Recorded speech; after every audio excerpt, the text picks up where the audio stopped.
We are up on Battle Hill, which is named for the Battle of Brooklyn, also known as the Battle of Long Island. And so this is August 27th of 1776.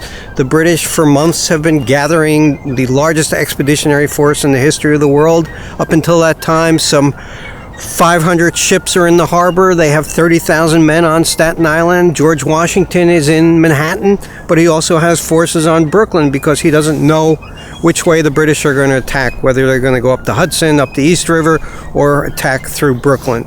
And in the middle of August of 1776, just weeks after the Declaration of Independence, the British launch their forces by ship over to Gravesend Bay, and then they split their forces. And so General James Grant, who had bragged in Parliament that given 5,000 men he could conquer all of North America, is given 6,000 men and is sent along the Gowanus and along the shore, the western shore of Long Island, and he splits his force to come up towards what is now Greenwood Cemetery.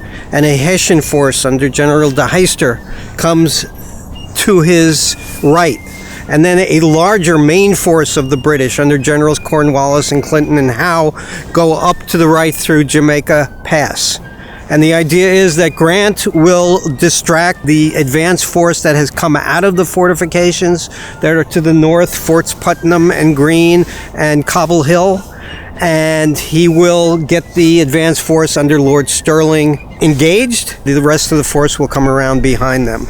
And so the battle begins early in the morning hours of August 27th. Lord Stirling, an American general, comes out with 2,000 to 3,000 men.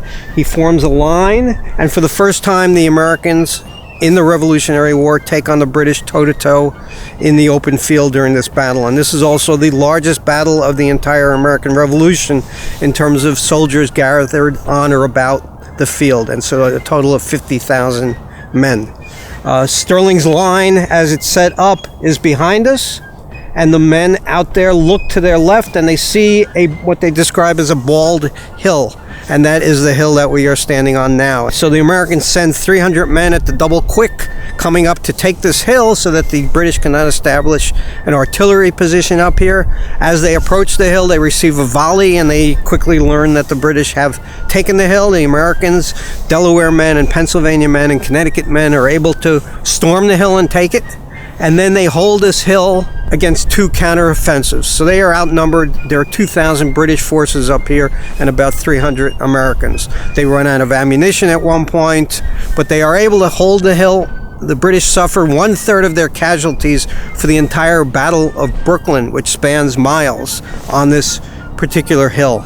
And the forces that are up here suddenly realize that things have gotten very quiet up here. And so they go down to where Lord Stirling's line had been and discovered that Stirling is no longer there, that he had retreated to the north and ultimately to the defense at the Vecht House, now known as the Old Stone House, where the Maryland 400 made their gallant stand in the hopes of allowing the other men who had been out here under Lord Stirling to retreat.